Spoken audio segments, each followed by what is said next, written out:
Meus amados, livro de Levítico, capítulo 9, nós iremos versículo 23, 24, depois capítulo 10, versículo 1 e 2.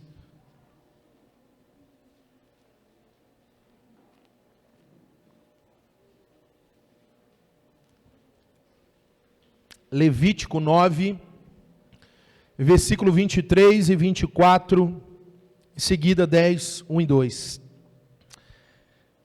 O livro de Levítico, para aqueles que se propõem a ler a Bíblia, quando chegam no livro de Levítico, encontram muitas dificuldades, porque o livro de Levítico é um livro complexo, cheio de detalhes, minúcias, nuances, coisas que muitas vezes nós não compreendemos, e a gente fica com pressa de acabar logo, para a gente voltar a entender a Bíblia. E Levítico, na verdade, dentre essas minúcias, tem segredos espirituais maravilhosos. Eu quero me propor a contar um deles para vocês aqui hoje, e para isso eu preciso muito da sua atenção. Levítico capítulo 9, versículo 23 e 24 diz assim: Moisés e Arão entraram na tenda da congregação. Quando saíram, abençoaram o povo, e a glória do Senhor apareceu a todo o povo. Fogo saiu da presença do Senhor e consumiu o holocausto e a gordura sobre o altar. O que vendo todo o povo, jubilou e prostrou-se com o rosto em terra. Capítulo 10, verso 1 e 2.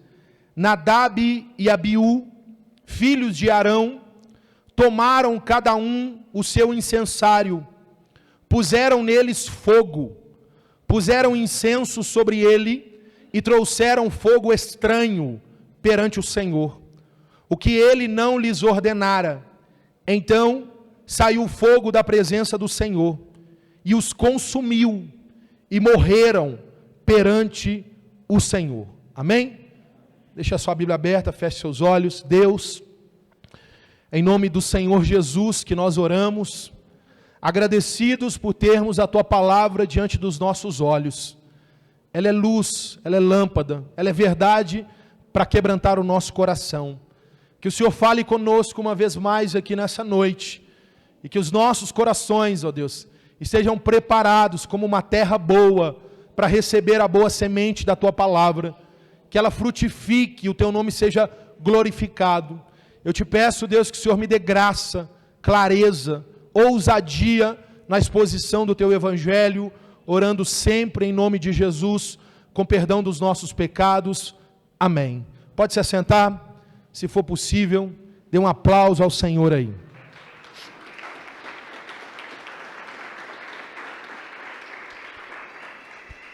Amados, o livro, ele se chama Levítico, e ele tem um motivo para isso. Ele se chama Levítico porque é uma referência aos levitas.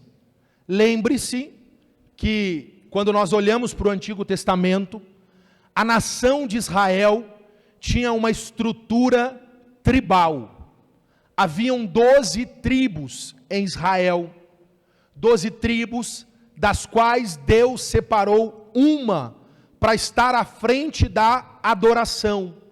Essa única tribo que Deus escolheu para que estivesse à frente da adoração é a tribo dos levitas. Eu te lembro que Levi é o terceiro filho de Jacó. Portanto, meus irmãos, o objetivo desse livro fala exatamente de adoração. Esse livro, ele nos chama a atenção para as leis morais, para as leis cerimoniais. Ele tem como alvo a santidade de Deus e do seu povo. Esse livro, ele chama a atenção para isso. São muitas leis, são muitos detalhes, são muitas e demasiadas descrições de como Deus queria que o sacrifício fosse feito, descrições que mostram como Deus é organizado, descrições que mostram como Deus queria cada oferta, como Deus queria cada holocausto, como Deus queria cada ritual. Tem uma forma para se fazer tudo, e Deus revela no livro de Levítico. Uma pergunta precisa ser respondida: por que Deus escolheu os levitas? Eu só te contei que Deus os escolheu, mas eu ainda não te disse por quê. Deus escolheu os levitas, porque depois que Deus tirou o povo do Egito, com braço forte, após as 10 pragas, eles passam pelo Mar Vermelho, Moisés sobe ao Monte Sinai, e lá no Monte Sinai, Deus vai entregar para Moisés as tábuas da lei, e a lei num todo, sobre como deveria ser a adoração e a estrutura religiosa e social em toda a nação de Israel. E lá no alto do Monte Sinai, Deus vai dizer a Moisés que eles deveriam construir um tabernáculo. Construir o quê? Um tabernáculo. Esse tabernáculo seria a forma de Deus estar no meio do povo. Esse tabernáculo, ele era montado e desmontado conforme o povo fosse caminhando para a terra prometida. E esse tabernáculo, ele era da seguinte forma, preste atenção para você imaginar comigo. Ele tinha um muro em torno de si, ele tinha um formato retangular, e esse muro, ele era de cortinas. E na entrada desse tabernáculo, havia ali um altar de bronze, onde se fazia o sacrifício. Quando se passava do altar de bronze, deparava-se com a pia de bronze. Era nessa pia que o sacerdote se lavava após fazer o sacrifício. Ele estava sujo de sangue, de animal, ele se lavava ali. Quando passava a pia de bronze, ele adentrava no lugar santo, na tenda da congregação.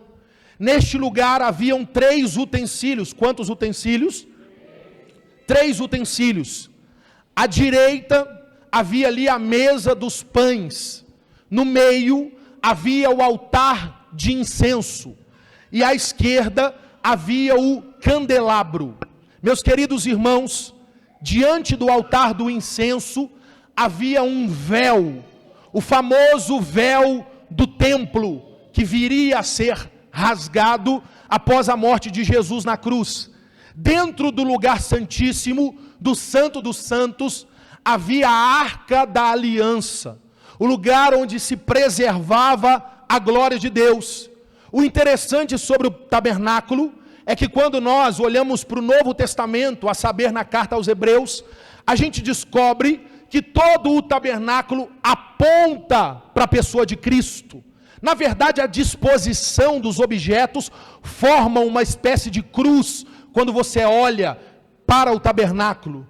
Cristo, meus irmãos, ele é a consumação de cada um desses objetos. Cristo, meus irmãos, é revelado em cada um desses objetos, conforme a carta aos Hebreus.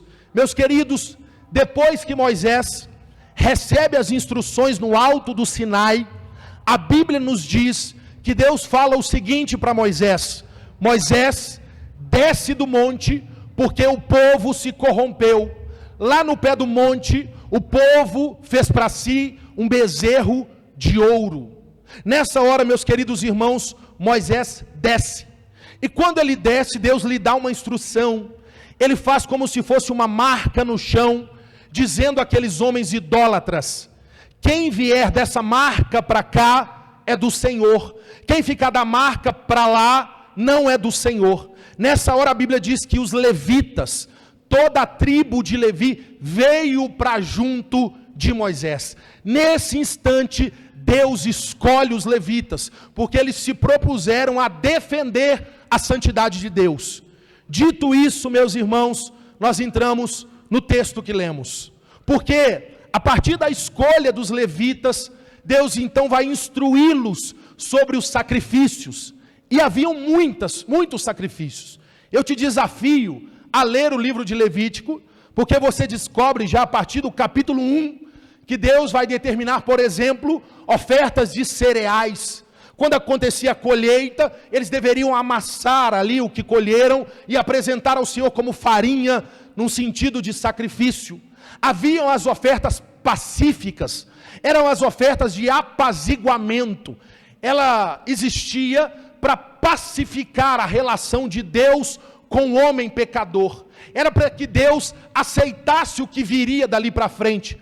Meus queridos, havia também o sacrifício pelos pecados dos sacerdotes. Sim, os sacerdotes, muito embora eles estavam na adoração, eles estavam no templo, mas eles também eram pecadores. Então eles precisavam primeiramente fazer uma oferta para eles mesmos, para depois fazerem uma oferta para todo o povo. Meus queridos irmãos, a oferta pelo pecado, ela acontecia diariamente, mas havia um dia em específico, chamado dia da expiação, em que o sumo sacerdote, ele adentrava no Santo dos Santos, com as mãos cheias de sangue do cordeiro que havia sido morto lá no altar de bronze, e ele aspergia, ele respingava sobre a tampa da arca da aliança, que tem a figura de 2 querubins tampando os seus rostos. Ele jogava aquele sangue para que Deus perdoasse o pecado do povo. O que isso significa, meus irmãos? Simbolicamente, é porque a presença de Deus estava na arca. Quando o sangue cai, a ira de Deus não sai para consumir o povo. É como se o sangue do cordeiro fizesse com que a ira de Deus fosse aplacada, satisfeita. Isso aponta obviamente para Jesus Cristo, porque se hoje nós podemos entrar no Santo dos Santos e a glória de Deus não nos fulminar, é porque um dia Jesus Cristo, o sumo sacerdote, levou ali o sangue, mas não de um novilho, o seu próprio sangue, o sangue do cordeiro que tira o pecado do mundo e leva diante do Pai, e por isso a ira de Deus foi aplacada e não somos fulminados. Meus amados, no meio de todas essas leis, o Moisés, ele vai separar o seu irmão, o Arão, e os 4 filhos de Arão. O nome deles é Nadab, Abiú, Eleazar e Itamar. São os 4 filhos de Arão. Meus queridos, quando chega o capítulo 8, a Bíblia diz a seguinte instrução, Deus falando: Moisés, você, Arão e os 4 filhos de Arão devem passar 7 dias dentro do tabernáculo para uma plena consagração. Vocês devem permanecer 7 dias trancados, se consagrando ao Senhor. Quando chega o capítulo 9, capítulo esse que lemos, a Bíblia diz o seguinte, no início do capítulo 9, passado os 7 dias, no 8º dia, Deus veio a Moisés, e Moisés foi a Arão e disse o seguinte: Arão, vai começar. Deus falou comigo que hoje Ele vai se apresentar ao povo, Ele vai manifestar a sua glória, Ele quer se revelar à nação de Israel. Meus amados irmãos, olhe para cá, tem um detalhe que você precisa saber. Existia uma ordem de Deus, de que as 12 tribos, pensa nesse púlpito como o tabernáculo, as 12 tribos precisavam ficar distribuídas em torno do tabernáculo, 3 tribos aqui, 3 tribos aqui, 3 tribos aqui e 3 tribos aqui. Portanto, tudo o que acontecia no tabernáculo, as tribos estavam vendo o que estava acontecendo, todo o povo estava acompanhando tudo o que aconteceu, e ao longo de todo o capítulo 9, a Bíblia nos diz que começa o processo de sacrifício. Os filhos de Arão vão matando os animais, e vão trazendo as vísceras, vão trazendo o sangue, vão trazendo a carne, vão trazendo os rins, vai sendo separada a gordura, tudo vai sendo preparado como Deus ordenou. Portanto, quando termina tudo, é no versículo 23 onde lemos: Moisés e Arão entram para dentro da tenda da congregação, e depois eles saem de dentro da tenda, e o texto diz que eles estendem as mãos para todo Israel, e abençoam o povo. ministram sobre eles bênção. Nessa hora o texto sagrado diz que Deus se revela sobre o tabernáculo. Todo o povo vê a glória de Deus. Meus amados, depois, o verso 24 diz para nós, que depois da glória se manifestar, sai um fogo de lá de dentro do Santo dos Santos, passa pelo lugar santo, passa pela pia de bronze, e vai até o altar de bronze, e queima o holocausto, e acende o altar. Meus amados, o altar foi acendido pelo próprio Deus. É por isso que em Levítico capítulo 6, versículo 13, diz para nós: o fogo arderá continuamente no altar, porque foi Deus quem o acendeu.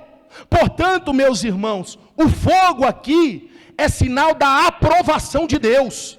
O fogo aqui é Deus dizendo: está tudo certo, vocês foram obedientes, vocês fizeram como eu ordenei. Quando vocês fazem como eu ordeno, eu respondo com glória e com fogo. O texto diz que todo o povo se alegrou, mas a alegria, meus irmãos, ela não é o fim do culto deles. O texto diz que depois de se alegrarem, eles caem com o rosto em terra, em sinal de humilhação. Meus queridos, o culto foi uma bênção. O povo obedeceu, os sacerdotes se prepararam, os levitas cumpriram cada coisa que lhes cabia, o povo foi abençoado, a glória de Deus veio, depois o fogo de Deus veio. Que culto tremendo, irmãos! A história poderia acabar aqui. Esse culto maravilhoso poderia nesse momento, meus irmãos, ter despedido o povo ter ido embora. Mas chega o capítulo 10, versículo 1 e versículo 2, que eu leio para você novamente. É uma sequência. Diz assim: Nadab e Abiú, filhos de Arão, tomaram cada um seu incensário, e puseram neles fogo, puseram incenso sobre ele, e trouxeram fogo estranho perante o Senhor, o que ele não lhes ordenara. Então saiu fogo da presença do Senhor e os consumiu, e morreram perante o Senhor. Repito, podia ter encerrado aqui, a bênção patriarcal, vão embora para casa. Só que surge Nadab e Abiú, 2 filhos de Arão. Eles eram levitas, eles estavam no lugar onde deveriam estar, sim. Só que nesse instante, esses rapazes têm uma ideia. Eles vão pegar uma carona na graça. Eles agora têm a ideia de inventar uma espiritualidade sem sangue, sem sacrifício, sem obediência.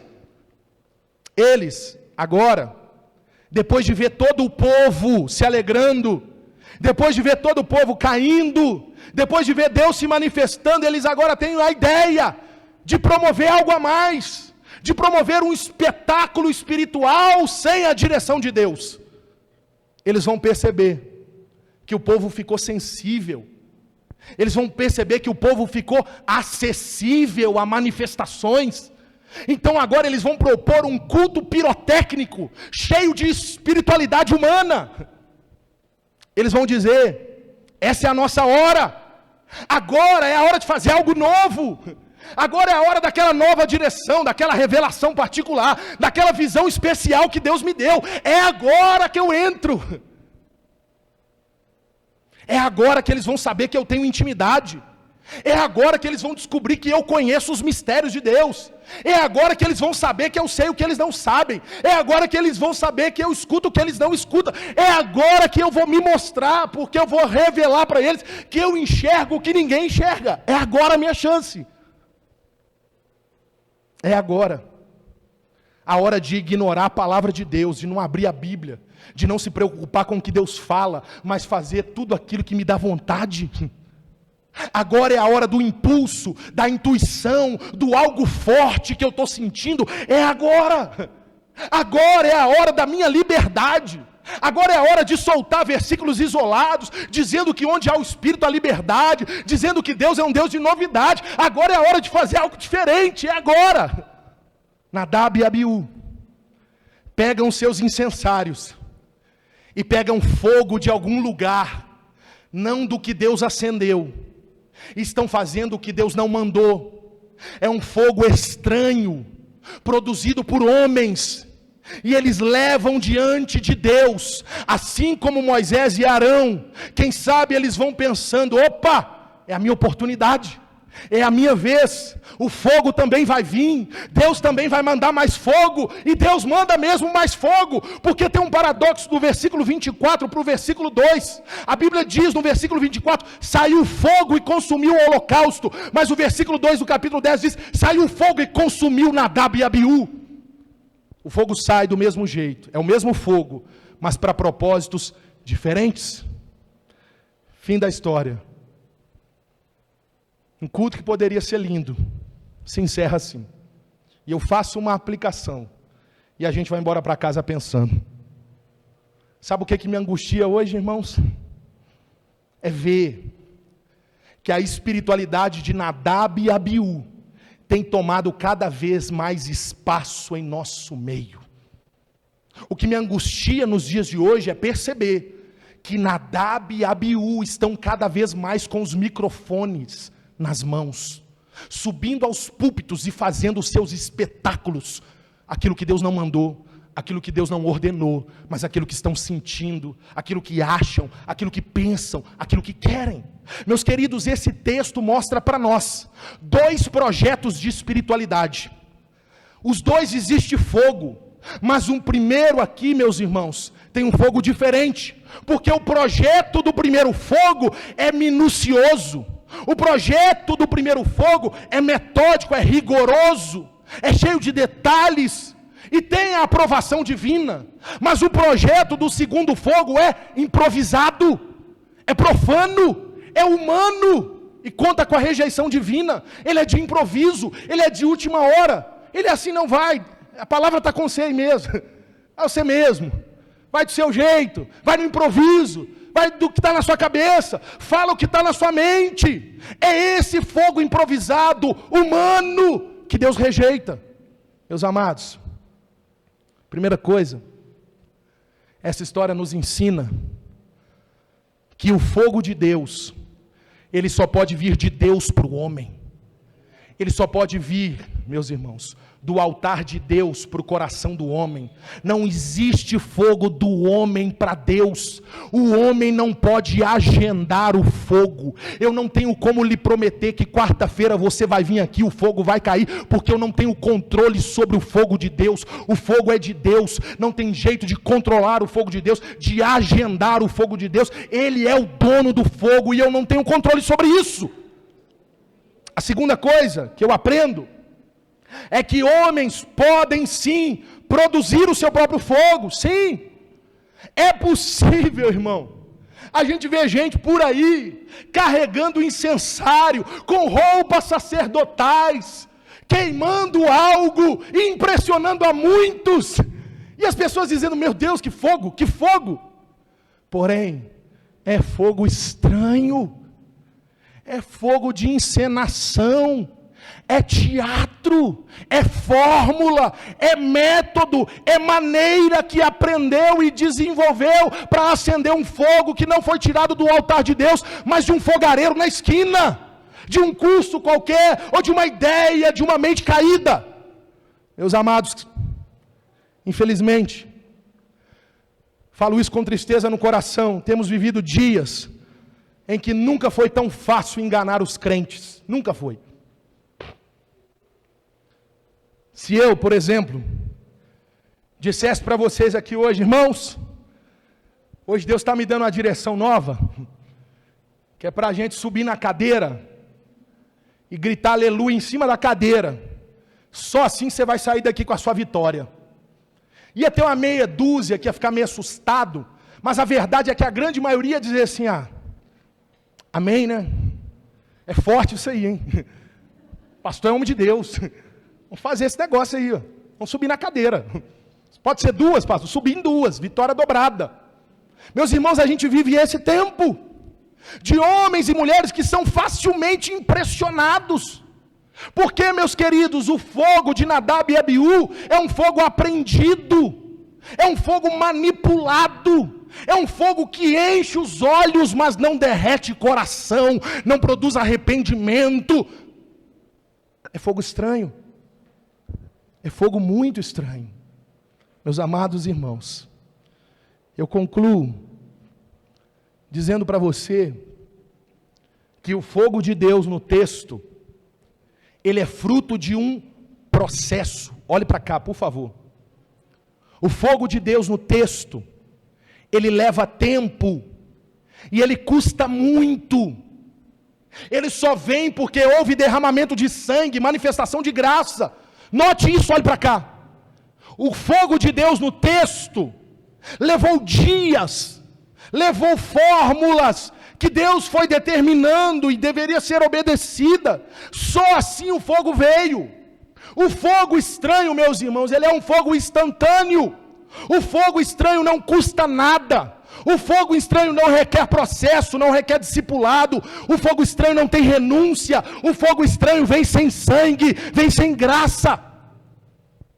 O fogo estranho não tem nada a ver com Deus. O fogo estranho tem a ver com o que eu sinto, com o que eu acho, com o que eu penso.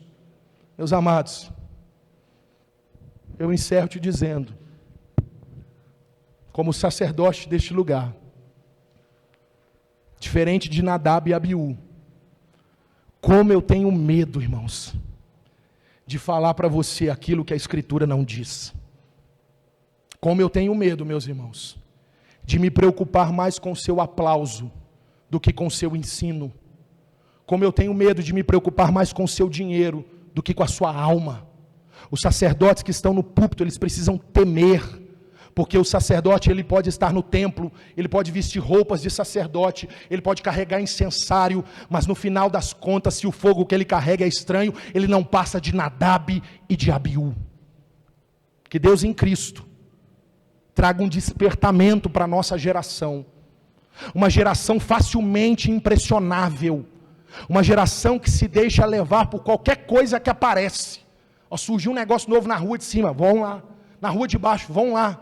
Que Deus nos guarde dessas coisas, para que continuemos agarrados à verdade sólida das Escrituras, para que o fogo de Deus continue a queimar incessantemente no nosso altar. Se coloque de pé, eu quero orar por você.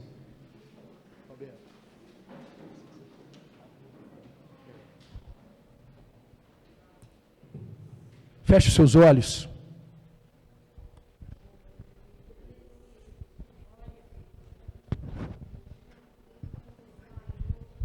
Feche seus olhos. Coloque a mão na altura do seu coração. Deus é assim, irmãos. Ele é santo. Ele é perfeito. Não tem atalho para os caminhos de Deus. Não. É do jeito que Ele determinou. Os fins de Deus exigem os meios de Deus. Tem que ser do jeito de Deus. E quem sabe, irmãos, quem sabe tem alguém aqui que precisava muito ouvir essa verdade. Alguém que tem se deixado levar, se deixado impressionar. Alguém que parou de ouvir a Deus para ouvir os homens. Alguém que se deixou seduzir por um fogo que não é de Deus. É um fogo estranho. É um fogo que não sai do altar do Senhor. É um fogo que é tirado de um fogareiro, uma fogueira. Um fogo que é acendido por homens, com métodos, com fórmulas, com maneiras humanas. Deus te trouxe aqui hoje, para sua mente ser alcançada pelo Evangelho. Deus te trouxe aqui hoje para te lembrar que Ele é poderoso para trazer sobre você glória e fogo, mas isso tem que custar sangue e graça, isso tem que custar obediência, renúncia, isso tem que custar vida no tabernáculo, Isso tem que custar holocausto, entrega, sacrifício. Ah, Deus, que fogo é esse, Deus, dos nossos dias? Fogo que derruba as pessoas, mas elas não levantam arrependidas, convertidas. Não, Deus, não queremos isso, Pai. Queremos, ó Deus, cair com o rosto em terra, cientes, ó Deus, de que o Senhor veio sobre o arraial, de que o fogo do Senhor consumiu o holocausto, e é fogo que veio do alto. Você pode orar comigo? Você pode dizer isso? Ah, Deus, guarda o nosso povo, guarda a nossa igreja, guarda o nosso coração, Pai, de sermos seduzidos pelos Nadabes, pelos Abiús dos nossos dias. Oh, lá para Shuriandalá, Suriandalás, Bequer de Convalá, Suriandalás. Oh, Espírito Santo, traga discernimento, Deus. Tanta gente impressionada, tanta gente enfeitiçada. Ah, que caiam as escamas dos olhos, que caiam as escamas dos ouvidos. Ah, Senhor, nós queremos ouvir a Tua voz. A Tua voz, ela é inconfundível. As minhas ovelhas, elas conhecem a minha voz. Eu sou o bom pastor, e eu falo com as minhas ovelhas, e elas não ficam confundidas. Você pode adorar o Senhor, aproveita esse tempo, adora o Senhor.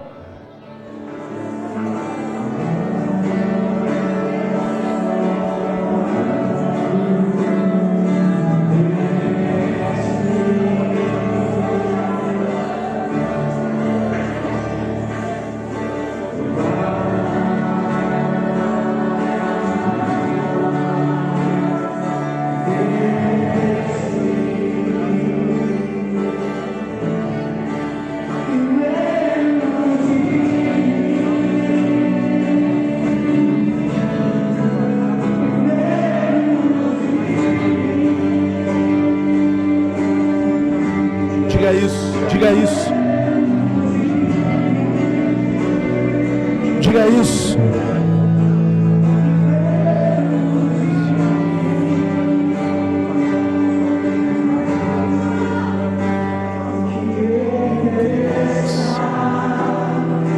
Eu diminua, Ele apareça, eu me constranja com a sua glória e todo o seu amor, infinita humildade.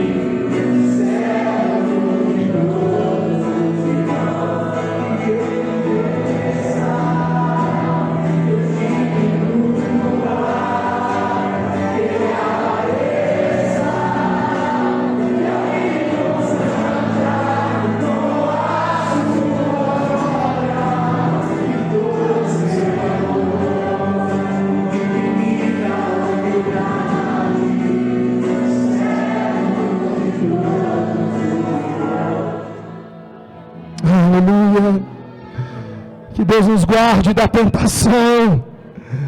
Que Deus nos guarde, Senhor, da tentação. Ah, Deus, de sermos levados, ó Deus, pelo nosso coração, de acharmos, não, é a minha vez, é a minha hora, eu tenho que falar, eu tenho que fazer também. Não, Deus, não, Deus, que a gente se satisfaça no Senhor, que a gente se satisfaça na Tua glória, que a gente se esconda por detrás da fumaça, que a gente fique ali quietinho. Ah, Deus, nos esconda, Senhor. Você pode aplaudir o Senhor?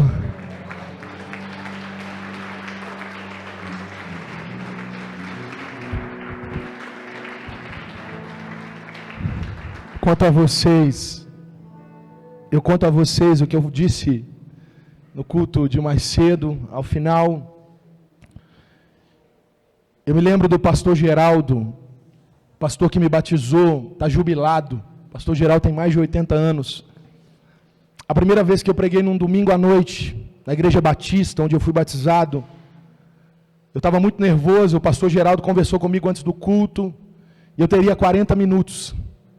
E o pastor Geraldo disse assim para mim: Gustavo, se o seu sermão durar 10 minutos, com 10 minutos, você tiver falado tudo que você veio falar, entregue o microfone, para você não estragar tudo que você falou nos 10, na próxima meia hora. Meus irmãos, eu nunca mais esqueci disso. E eu trouxe isso para a nossa igreja, porque essa é a realidade da nossa igreja. Eu lembrei aos irmãos um dia, que terminou um dos nossos cultos com tempo ainda, para a gente adorar o Senhor. E eu falei: cadê o Roberto para cantar a música? O Roberto tinha ido embora, ele tinha um compromisso familiar, uma urgência, e não tinha ninguém para tocar o violão. E eu não toquei, porque eu não toco, eu não canto, porque eu não vou fazer o que eu não faço. Eu dei a bênção apostólica e a gente foi embora. Porque quando não tem mais o que fazer, a gente não faz, a gente não inventa. A gente se satisfaz naquilo que Deus fez. Você guarde isso, sabe, mano? Você fique satisfeito com aquilo que Deus fez, com aquilo que Deus falou. Em nome de Jesus. Amém? Alguém já até falou amém ali, já para encerrar, né? Amém. Tem um recado, né? Tem um recado, irmãos. Esse aqui eu deixei para o final, para você ir embora pensando nisso. Você deseja se batizar? Você deseja ser membro da IPR Industrial? Me procure, está ali o meu telefone. Nós começamos hoje, já tinha começado antes do fechamento, voltou hoje a nossa classe para o discipulado, para as pessoas que vão se batizar. Então nos procure, é domingo às 9 horas da manhã a classe Vida Nova, e também a gente já está recolhendo os nomes, para quem quiser unir conosco aqui na IPR Industrial, as informações eu te passo, só me procurar. Depois, para quem é membro da nossa igreja, e não está impedido, né, pelo decreto aí, sente-se vocacionado para servir ao Senhor, e a IPR Industrial como diácono ou diaconisa, sente-se vocacionado para servir ao Senhor, e a IPR Industrial no Ministério Infantil, procure-nos na igreja ou pelo número, está ali, a gente está precisando de gente para trabalhar, viu, irmão? Trabalhar, em nome de Jesus, amém? Feche os olhos. Amém, irmão? Vocês estão desanimados aí? Amém? Vamos embora? Em nome de Jesus. Deus, muito obrigado por essa noite, Deus. Obrigado pela tua graça, bondade, amor, fidelidade. Obrigado, Senhor, pela oportunidade de cultuarmos ao teu santo nome. Nós estamos satisfeitos no Senhor, Pai. O Senhor é tudo que precisamos, Pai. Nós te louvamos porque mais uma vez o Senhor falou conosco neste lugar. Que essa palavra continue sendo aplicada aos nossos corações, Pai. Que o Senhor nos livre, nos guarde, ó Deus, de Nadab e de Abiú, Deus. Eu entrego o teu povo nas tuas mãos. Que o Senhor livre, ó Deus, ó Pai, o teu povo do divórcio, da contenda. Guarde os nossos idosos, as nossas crianças. Guarde os nossos irmãos do grupo de risco. Guarde essa igreja, Deus. Proteja este lugar. Esconde, ó Deus, a IPR Industrial, Pai. Para que continuemos, ó Deus, com esse ambiente de graça, de louvor e de adoração. É o que nós oramos em nome de Jesus. Que o amor de Deus, o Pai, a graça salvadora do Filho Jesus Cristo e as doces consolações do Espírito Santo de Deus repousem sobre a sua vida, sua família, sobre a igreja de Jesus Cristo na face da terra. Quem crê, diga amém. Dê um aplauso ao Senhor.